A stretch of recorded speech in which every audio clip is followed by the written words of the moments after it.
On va parler économie d'énergie maintenant. La ministre Delphine Batho présente aujourd'hui un plan de rénovation thermique. L'idée générale, c'est que les logements ne soient plus des passoires, notamment par rapport au chauffage. 500 000 rénovations vont être lancées. Certaines grandes copropriétés ont déjà engagé des travaux d'importance, grâce notamment aux aides des pouvoirs publics. Reportage dans le 12e arrondissement à Paris, Cyril Za, Nathalie Dubose. Les derniers échafaudages sont démontés. Pour cet immeuble parisien, c'est la fin de 3 années de rénovation thermique. Et c'est en façade que la majeure partie des travaux a été réalisée. 400 fenêtres ont été remplacées. Avec le froid hivernal, Georges Andrieux a pu mesurer l'efficacité du double vitrage. On a changé ces fenêtres, ça s'est fait chaque fenêtre en moins de 2 heures, donc c'est hyper rapide. Avant, nous avions des fenêtres simple vitrage. On sentait un fond froid.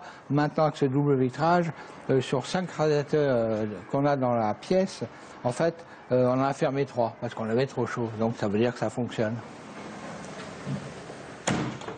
Moins visibles, les travaux qui viennent de s'achever également sur les toits. Là aussi, il s'agissait de réduire la forte déperdition de chaleur. Le bâtiment, construit selon des normes datant de 1970, affichait sur ce toit terrasse la plus mauvaise note en termes d'isolation. Tout a été revu. On a tout refait. On a mis le béton à nu, une première couche d'étanchéité, une couche d'isolation 15 cm d'épaisseur, une seconde couche d'étanchéité et dessus on a mis le gravillon. Et ça pour un gain de à peu près 20% d'économie d'énergie sur l'ensemble des opérations. La facture énergétique de la copropriété devrait être divisée par 2, passant de 90 000 à 45 000 euros par an. Au total, la rénovation a coûté 800 000 euros, dont près de la moitié couverte par des subventions de la mairie de Paris et de la région Île-de-France. Mais à l'avenir, pour ce type de rénovation, les pouvoirs publics, ici l'Agence parisienne du climat, travaillent à une participation supplémentaire, celle des banques.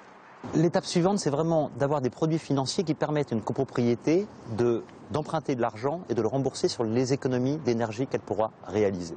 Et ça, on attend effectivement beaucoup des banques, des systèmes par exemple d'hypothèque du bien permettant de garantir l'emprunt pour que vraiment s'engager dans la rénovation thermique ne soit pas bloqué par un problème de solvabilité, mais soit vraiment possible pour chaque copropriété. Et le chantier est énorme. Rien qu'à Paris, 40 000 immeubles d'habitation nécessitent des travaux de rénovation thermique identiques à ceux du 12e arrondissement.